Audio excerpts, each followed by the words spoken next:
미랄의 비유입니다. 미랄. 오늘 24절에 보니까 한 알의 밀이 땅에 떨어져 죽지 아니하면은 한 알 그대로 있고 죽음에는 많은 열매를 맺느니라. 그러면 왜 이들이 굳이 오늘 예수님을 만나고 했을까요?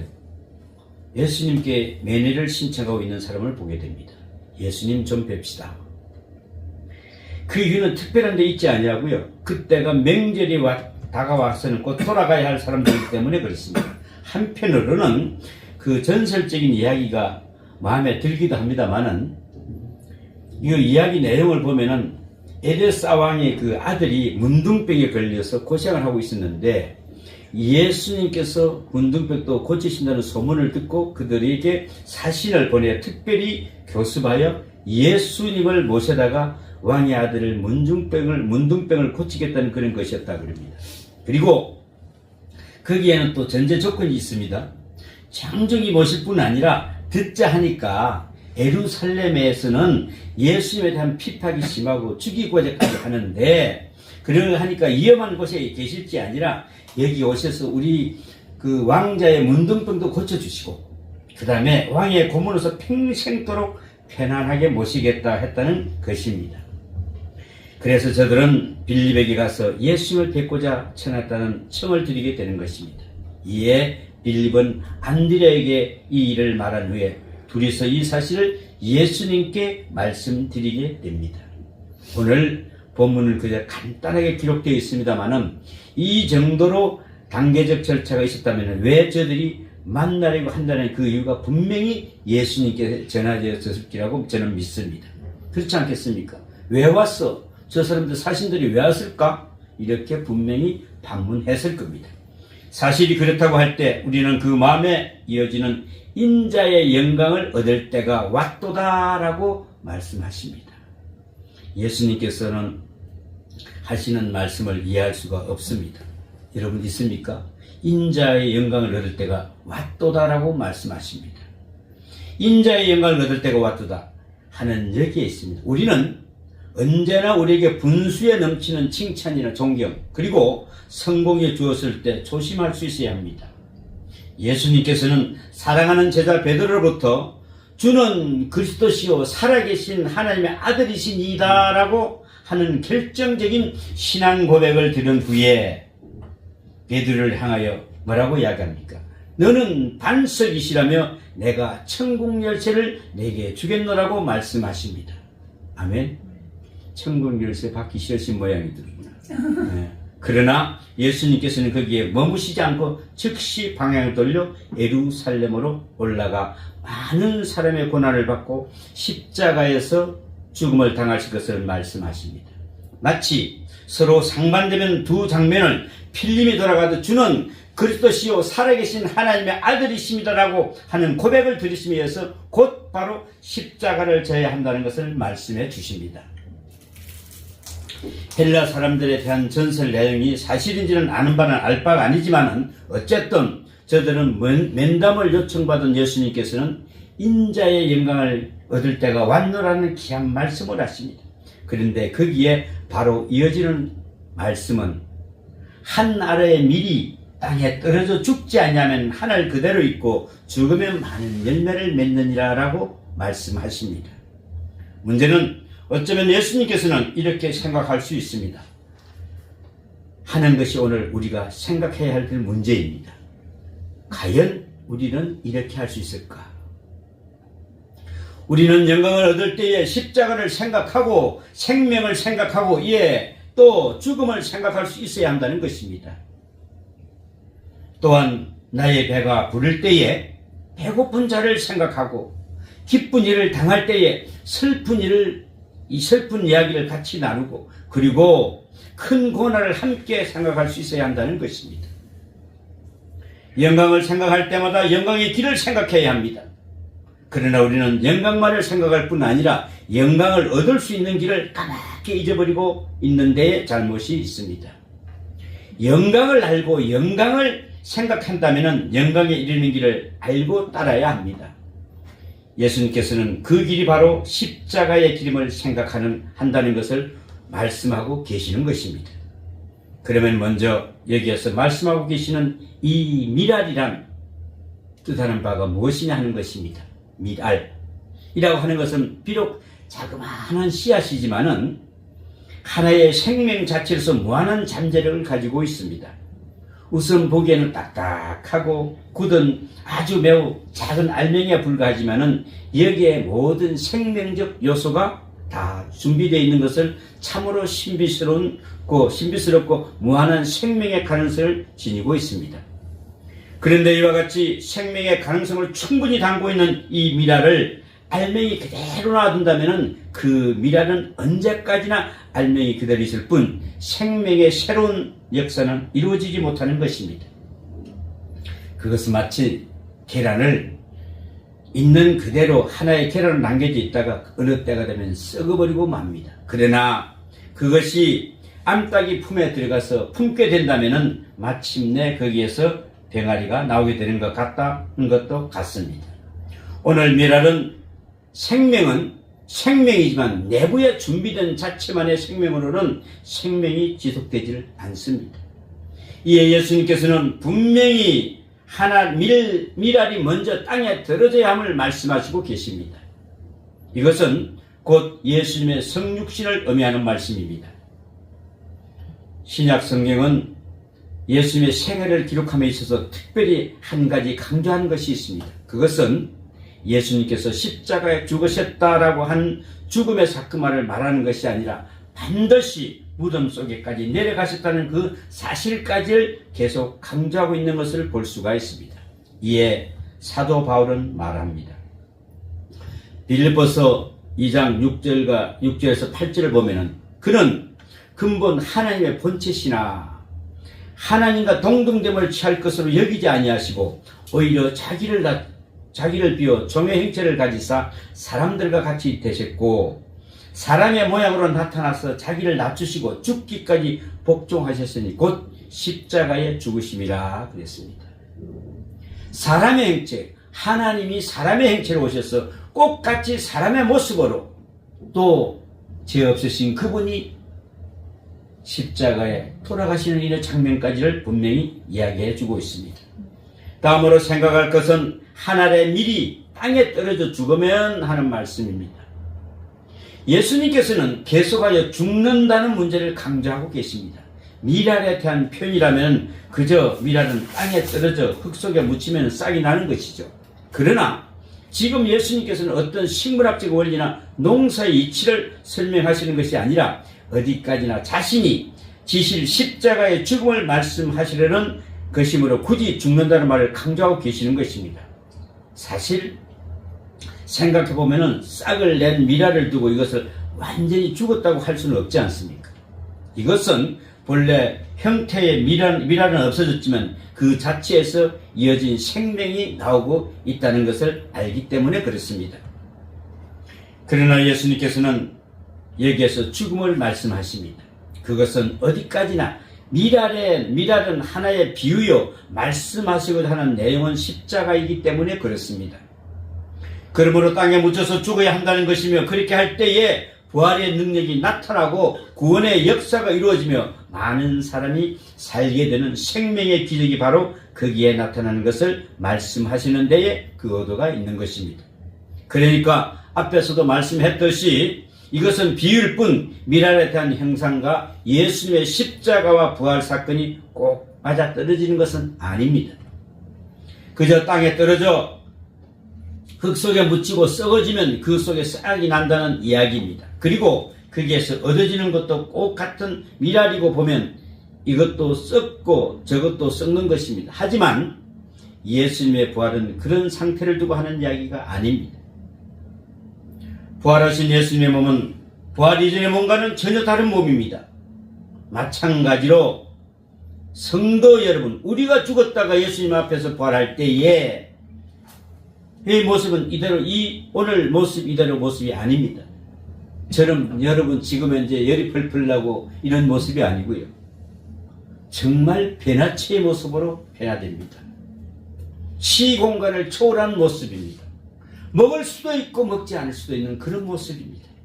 여러분, 이런 모습으로 우리가 변화될 때 우리는 어디 있겠습니까? 지금 권선교사님은 라오스, 만약에 베나치를 입었을 때 라오스 간다면 라오스 가 있는 거예요. 비행기 탈 필요 하나도 없어요. 정영 선교사가 내가 우리 아들 보고 싶어서 영국, 그러면 영국 가 있어요. 이런 모습입니다. 근데 이 시공간을 초월한 이 모습을 볼 때 우리는 지금 이제 엄청난 과학이 발달돼 있어도 그 과학이 따라갈 수 있을까요? 흉내낼 수 있을까요? 할 수가 없습니다. 그래서 요즘에는 뭐라고 합니까? 말 그대로 기술의 바벨탑이라고, 과학의 바벨탑이라고 이렇게 이야기를 하고 있습니다. 오늘 모습은 이대로 모습이 아닙니다. 그들이 병들어서 다시 죽어야 하는 그런 육체도 아닙니다. 그러므로 다시 말하지만 예수님께서 미랄의 썩어짐을 비유로 말씀한 의도는 예수님께서 죽으시고 부활하심으로 말미암아 교회가 세워지고 많은 사람이 구원을 얻는 역사가 이루어지는 것을 말씀하시는데 그 목적이 있는 것입니다. 여기서 우리는 신령한 의미에서 보는 추수의 원리를 생각하게 됩니다. 먼저 새로운 생명이 주어지기 위해서는 생명이 일단 떨어져야 하고 묻혀야 하고 그리고 썩고 죽어야 하는 절대 조건이 있습니다. 이 절대 조건이 시행됨으로 비로소 생명이 다시 살아남을 받을 수 있는 것입니다. 자, 이제 모든 식물들이 다 그렇습니다. 땅에 뿌려진 씨앗을 관찰해 보면은 바깥 부분이 썩어지면서 중심에서 싹이 나오는 것을 볼 수가 있습니다. 그래서 우리는 내적인 생명과 외적인 생명을 따로 말하게 되는 것이며 내적인 생명을 살리시기 위해서는 외적인 생명이 죽어야 함을 말하게 되는 것입니다. 그러나 이것은 일시적인 현상입니다. 이와 같이 일단 묻혀야 하고 묻힌 다음에는 겉이 죽은 썩음으로 다시 썩음으로 속이 살아나게 된다는 것입니다.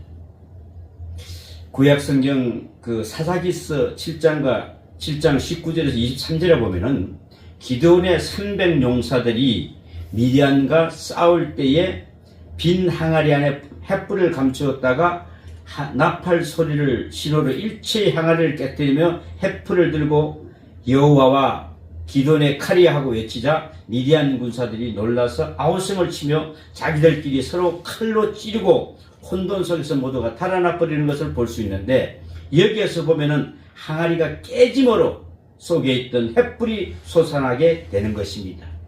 그리고 보면은 이것도 오늘 비유를 위한 하나의 중요한 예가 되는 것입니다. 사도 바울은 우리의 몸을 하나의 질그릇에서 비유하고 있습니다. 그리고 보화가 질그릇을 담겨 있다고 이야기합니다. 이 몸은 아무래도 흙으로 된 것이기 때문에 자꾸만 부서지고 깨어지며 고장이 나기 마련입니다. 여러분 아프지요? 아픈 거 당연합니다. 깨져야 됩니다. 멍도 들어야 됩니다. 그래야 그 몸이 우리는 뭘 만들었다고요? 지력으로 만들어졌으니까. 부닥치면 멍도 들고 하는 것입니다. 그러나 이것이 깨지면 오히려 속에 있는 참 생명이 솟아납니다. 바꾸어 말하면 속 생명이 살기 위해서 그 사람이 깨져야 할 때가 있다는 말입니다. 여기에서 우리는 새로운 관계성을 생각하게 됩니다. 이와 같이 생명의 신비는 놀라운 것입니다. 이를 두고 사랑과 자의 문제를 비교해 보면은 사랑은 자신의 생을 자신 밖에서 찾으려고 합니다. 따라서 자신 안에서는 살지를 못하고 밖으로 뛰쳐나와야 됩니다. 자는 자기 안에서 가기를 원하며 그렇게 살아갑니다. 또한 사랑은 소유하기 위해서는 그리고 살기 위하여 자신을 희생합니다. 그러나 자는 살기 위하여 사랑을 희생합니다. 신비롭게도 이렇게 하여 생명과 자는 함께 살아갈 수 있도록 되어 있는 것이 생명의 원리입니다. 그런데 오늘 본문에서 가장 중요하게 생각할 것은 이 죽는다는 말의 의미가 추상적인 이야기가 아니라 실제로 말씀하고 계신다는 것입니다. 여기에서 말씀하시는 죽음이란 망각의 세계를 뜻한다거나 돌을 닦고 모아지게 들어간다거나 혹은 욕심을 다 버린다거나 하는 그런 이야기가 아닙니다. 이것은 문자 그대로 죽는 것을 말합니다. 그저 마음으로 죽고 생각 속에서 죽는 막연한 추상적인 이야기가 아닙니다. 지금 예수님께서는 한 알의 밀알이 땅에 떨어져 죽으면은 하신 것을 그대로 죽는 것을 말하지만 마음속에 이루어지는 어떤 상태가 가정이나 이야기하는 것이 아닙니다. 자, 우리는 이것이 기독교의 특징이요 기독교에서 말하는 근본적인 생명이라는 사실을 잊지를 말아야 됩니다. 다시 말하지만은 이 죽음은 실제적인 사건이지 철학적이거나 간접적이거나 혹은 도덕적인 수양의 자세를 두고 하는 말이 아니라는 것이죠. 예수님께서는 말씀하십니다. 십자가를 지신다는 것은 분명히 하나의 분명한 사건입니다. 그래서 예수님께서는 자신을 가리켜 한 알의 밀알이 땅에 떨어져 죽지 않냐면은 한 알 그대로 있고 죽으면은 많은 열매를 맺느니라고 말씀하신 것입니다. 우리는 예수님께서 눈앞에 있는 십자가, 이 엄연한 죽음의 사건을 앞에 놓고도 너무나도 조용하게 그 사실을 말씀하시는 것에 놀라지 않을 수가 없습니다. 자, 이제 조금 있으면 죽어야 됩니다. 자, 이것이 우리들이 생각해야 될 문제입니다. 죽음이란 구체적으로 이루어져야 하고 분명한 사건으로 돌아가야 되는 것입니다. 여러분께서도 아시다시피 예수님께서는 산에 올라가서 맹상하신 것도 아니요 마음속에 있는 정욕이나 욕심을 지어버린다는 이야기를 하시지도 않았습니다. 겟세마네 동산에서 기도하실 때에 뭐라고 기도하십니까? 나의 원대로 마옵시고 아버지의 원대로 하시옵소서라면서 한 것은 그대로 십자가를 말하고 있는 것입니다. 여러분, 우리의 기도는 어떻습니까? 나의 원대로 해 주시옵소서. 나의 지시대로 해 주시옵소서. 그래야 제가 살 수가 있습니다라는 이런 기도를 합니다. 하나님인 예수님께서도 나의 원대로 하지 마시고 아버지의 원대로 하시라고 분명히 기도하고 있습니다. 그리고 또한 겟세마네 동산에 체포되다 제자 중 하나가 칼로 대제사장의 종을 길을 잘라버리는 걸 보시고 내 칼을 칼집에 도로 꽂아라. 칼을 쓰는 사람은 칼로 망한다라고 말씀하십니다. 내가 청하기만 하면은 12개 사단, 여단 군대보다 더 많은 천사를 단장에 보낼 수 있다는 것을 너희들 모르느냐라고 물어봅니다. 그러겠죠. 어떤 군대도 다 보낼 수가 있겠죠. 만일 그렇게 한다면은 이런 일이 반드시 일어날 거라고 성경은 말씀이 이루어지겠느냐고 말씀하십니다. 내가 그렇게 하면은 성경의 말씀은 어떻게 이루어지겠느냐? 마태복음 26장과 50절에서 54절 이와 같이 말씀이 기록되어 있습니다. 예수님의 말씀은 그대로 확실한 역사적 사건입니다. 구약으로 돌아가 생각해보면은 예수님은 제물을 바치는 어린 양 모양으로 모사되어 있습니다. 그리고 세례 요한은 세례받으러 나온 예수님을 향하여 뭐라고 합니까? 보라, 세상 죄를 치고 가는 하나님의 어린 양이로다라고 말씀합니다. 그 양대심이 말하고 있습니다. 양대심을. 예수님께서는 말 그대로 어린 양이 되십니다. 이미 실제적인 제물이 되신 것입니다. 구약에서 양이나 소를 잡아 제물을 바쳤던 것처럼 예수님은 역시 실제적인 완전한 제물로서 대신 죽으신 것입니다. 죽을 자가 살기 위해서는 살 자가 죽어야 한다는 것입니다. 우리 의인이 죽어야 죄인이 살 수 있는 것입니다. 그런데 우리는 이 세상에 살면서 이 세상에 우리는 잠깐 소풍 왔다가 가는 겁니다. 그런 인생을 살면서 영원히 이곳에서 살 것냥 이렇게 준비를 하고 있는 것을 볼 때 참 안타깝습니다. 이러한 이치를 이용하여 칼 막스는 만유 균형의 원리를 이야기하고 있습니다. 칼 막스는 본래는 신학을 공부했던 사람입니다. 그런데 기독교의 그 구원론을 보면은 이론을 정립했을 것으로 보는 학자들이 있는데, 아무튼 그 원리란 한편엔 일을 하지 않고 먹는 사람이 있다면은 다른 한편에서는 일을 하고도 먹지 못하는 사람이 생기므로 먹는 사이가 되려면은 일을 안 하고 먹는 사람은 죽어야 한다는 것입니다. 일을 안 하고 먹는 사람은 죽어야 합니다. 그 칼 막스의 이론입니다. 이것이 바로 뭡니까? 바로 혁명입니다. 혁명을 일으켜야 되겠죠. 그런데 이것이 바로 기독교 삼원론과 같은 이론이라 하여 기독교에서 도용했던 이야기를 합니다. 우리가 생각할 것은 죄의 값은 뭐라고요? 사망이라고 했습니다. 죄인은 죽어야 됩니다. 그럼에도 죄인이 죽지 않으려면 대신 의인이 죽어야 합니다. 그러므로 의인이 죽는다는 것은 죄인이 살았음을 의미하는 것입니다. 십자가에 죽으신 예수님은 죄 없이 죽으셨습니다. 이는 곧 죄인이 의인으로 살 수 있음을 말해주는 확실한 증거입니다. 바로 여기에 기독교의 핵심이 된 것입니다. 한 알의 밀알이 땅에 떨어져 죽으면 많은 열매를 맺느니라고 하신 예수님의 말씀은 실제적인 것이요 역사적인 것이라고 볼 수가 있습니다. 우리 사람들의 마음속에는 두 가지 내가 있습니다. 그 하나는 육적인 자요, 다른 하나는 신령한 자입니다. 육적인 자란 현재적인 것이요 거짓된 것이며 자기 말을 위하는 육신 속에 속한 자입니다.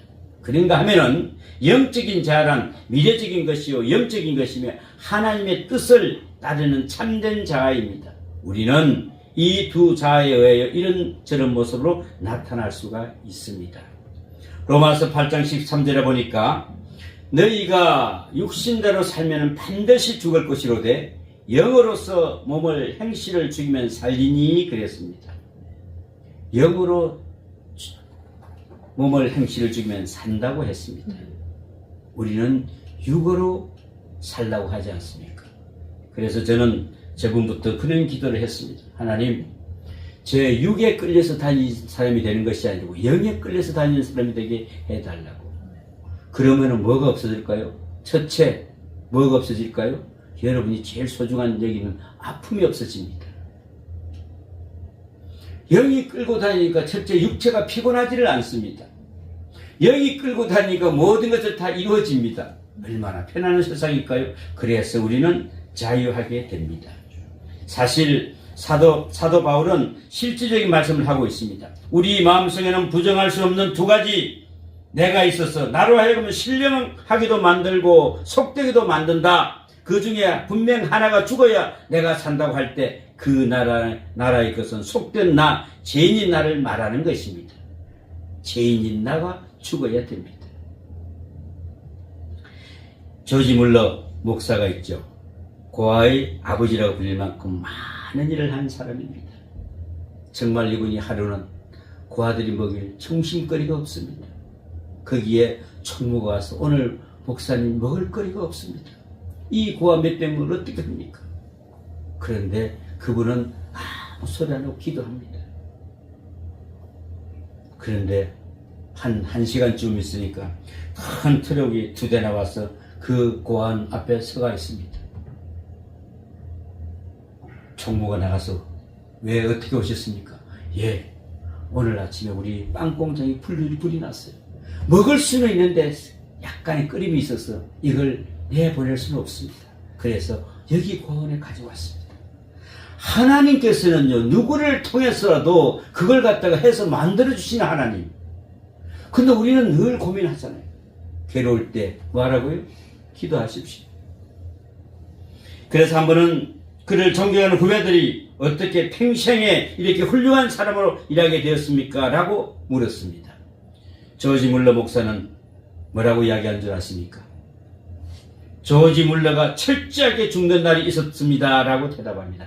철저하게 나를 죽이니까 그가 한 번 죽는 다음에는 조지 물러가 뭐가 없어졌어요? 기호, 욕망, 취미 이 모든 따위가 없어지더라는 것입니다.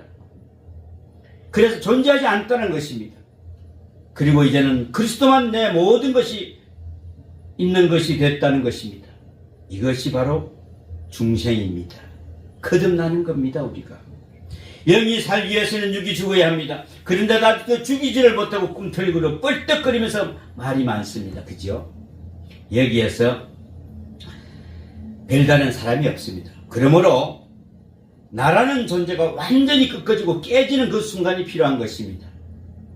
그것이 있고야 비로소 영이 주도하는 인간이 되고 말씀이 주도적인 인간이 된다는 것입니다. 여러분, 어떤 마음으로 우리는 이제 살고 싶습니까? 영의 주도적 인간이 되시기를 축원합니다. 아무도 우리에게 원망과 불평이 있고 눈물과 고민이 있다면 그것은 철저하게 자신이 죽지 않기 때문에 그렇습니다. 사회적으로 보아도 그렇습니다. 프랑스의 그 마르세유에서 무서운 전염병이 유행한 적이 있다고 합니다. 얼마나 정체가 심했든지 의사들마저도 환자를 만지기만 하면 죽게 되므로 병의 원인조차도 알 수가 없는 상태가 계속되어가고 사람들은 죽어가고 있었다 합니다. 참 기가 막힐 일이죠. 코로나19 아무것도 아니었습니다. 그래서 기용이라는 한 의사가 매우 심각한 어조로 말씀했습니다. 내일 아침 날이 밝을 무렵이면 이 병에 걸린 사람을 해부한 기록을 볼 수 있을 것입니다 라고 했답니다. 기록을 볼 수 있을 것이라는 말인가 하고 나서는 의아해들었습니다. 말이 안 되는 소리다. 그러나 그 말을 한 기용 의사는 자기의 처소로 돌아가서 밤새도록 밤깊게 하나님께 기도합니다. 환자를 내어놓고 하나하나 해부를 하면서 상시한 기록을 해 나갔습니다. 그 결과 그토록 무서운 전염병의 원인 규명을 할 수가 있었으며 그리고 병에 대한 치료가 가능해지게 되었습니다. 그런데 그 일이 가능하게 된 바로 그 순간 이 의사는 죽었다고 하는 것입니다. 이와 같이 때로는 한 사람의 죽음이 필요를 한다는 것입니다. 도저히 특별히 전도자의 죽음이 필요합니다. 누가 그랬습니까? 베드로의 죽음이 그랬고요. 사도 바울의 죽음이 그랬습니다. 알고 보면은 12 제자의 모두가 순교했습니다. 그의 피가 뿌려져서 오늘 우리나라까지도 이렇게 예수 믿는 나라로 거듭났습니다.